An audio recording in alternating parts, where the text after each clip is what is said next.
નમસ્તે મિત્રો, ભારતીય જનતા પાર્ટી રાષ્ટ્રીય એજન્ડા પ્રમાણે, રાષ્ટ્રીય કાર્યક્રમ પ્રમાણે સંગઠન પર્વ સમગ્ર દેશમાં 2 દિવસ પહેલાં દેશના યશસ્વી વડાપ્રધાન નરેન્દ્રભાઈ મોદી સાહેબને રાષ્ટ્રીય અધ્યક્ષ જેપી નડ્ડા સાહેબે સદસ્ય બનાવીને આ અભિયાનનો શુભારંભ કરાયો છે.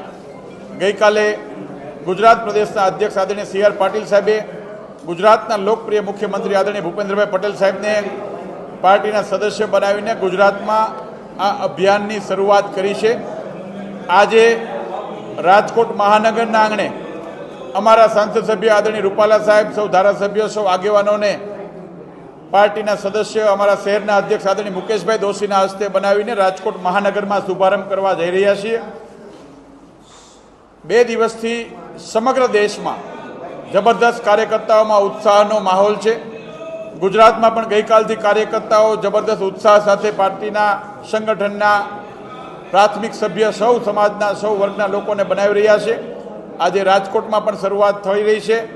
રાજકોટના એક સોસાયટીમાં, એક મહોલ્લામાં, એક વર્ગમાં, એક સમાજ જ્ઞાતિના લોકોની વચ્ચે અમારા કાર્યકર્તાઓ જઈ અને રાષ્ટ્રવાદી વિચારધારાથી સાથે જોડાયેલી દેશની અંદર સૌથી વધારે ડેવલપમેન્ટ માટેના એજન્ડા સાથે કામ કરતી પાર્ટી અને વિશ્વની સૌથી મોટું સંગઠન એ ભારતીય જનતા પાર્ટીના સદસ્યો રાજકોટ મહાનગરના સૌ લોકોને બનાવીને આ કાર્યનો શુભારંભ થઈ રહ્યો છે. હું માનું છું કે સમગ્ર વિશ્વમાં લોકશાહી દેશની અંદર ગણીએ તો સૌથી પારદર્શકતાથી એક વિચારધારા સાથે કામ કરતા સંગઠનના સભ્ય બનવા માટેનો સૌનો ઉત્સાહ છે. લોકોનો જબરદસ્ત પ્રેમ અમારી સાથે છે અને આવી રીતે આ કાર્યની શરૂઆત કરવા માટે સૌ શ્રેણીના, તમામ શ્રેણીના કાર્યકર્તાઓ રાજકોટ મહાનગરમાં ઉપસ્થિત થયા છે અને કાર્યક્રમની શરૂઆત થઈ રહી છે. દરેક બૂથમાં 200 લોકો, એટલે કે એક મતદાન બૂથ હોય એમાં ઓછામાં ઓછા 200 લોકો અને વધારેમાં વધારે જેટલા પણ જોડાઈ શકે એ પહેલા તબક્કામાં આ અમારું લક્ષ્ય છે.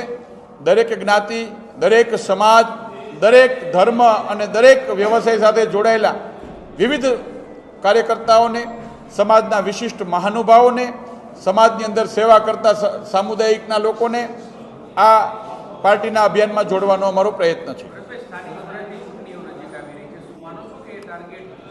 ભારતીય જનતા પાર્ટીએ હંમેશા એની સંગઠનાત્મક પ્રવૃત્તિ, એના નિયમ મુજબ દર 6 વર્ષે સદસ્યતા અભિયાન આવતું હોય છે. અમારા માટે ચૂંટણી એ બાય પ્રોડક્ટ છે.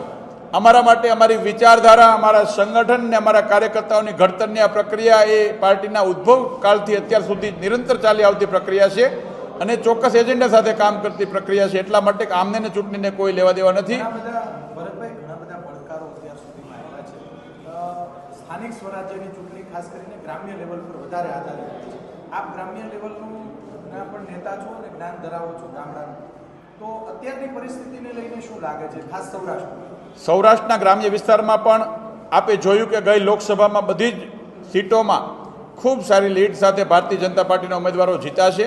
છેલ્લા 28 વર્ષથી ગુજરાતની પ્રજાના આશીર્વાદના કારણે ગુજરાતની અંદર અભૂતપૂર્વ પરિવર્તન અને વિકાસની રાજનીતિ સાથે કામ કરતી પાર્ટીને ગુજરાતના લોકોએ આશીર્વાદ આપ્યા છે. આવનારા દિવસોમાં પણ આદરણીય નરેન્દ્રભાઈ મોદી સાહેબનું નેતૃત્વ, પાર્ટીના એક એજન્ડા, ચોક્કસ વિકાસલક્ષી કામો, આદરણીય મુખ્યમંત્રી ભૂપેન્દ્રભાઈ પટેલ સાહેબની પારદર્શક સરકાર, એના કારણે લોકો ભારતીય જનતા પાર્ટી પર પ્રેમ વરસાવશે અને લોકોનો પ્રેમ અમારી સાથે છે. ભેગા મળીને દરેક સમાજના લોકોની વચ્ચે જઈને એમની નાની મોટી સમસ્યાઓને કેવી રીતે સારી રીતે હલ થાય એ પ્રકારે કાર્યકર્તા, સંગઠન અને સરકાર બધા તાલમેલ સાથે કામ કરી રહ્યા છે. અને આવનારા દિવસોમાં સ્થાનિક સ્વરાજ્યની ચૂંટણી હોય કે કોઈ પણ ચૂંટણી હોય એમાં ભારતીય જનતા પાર્ટી પ્રબળ બહુમતી સાથે જીતશે, એમાં કોઈ શંકાની સ્થાન નથી. આભાર. Thank you.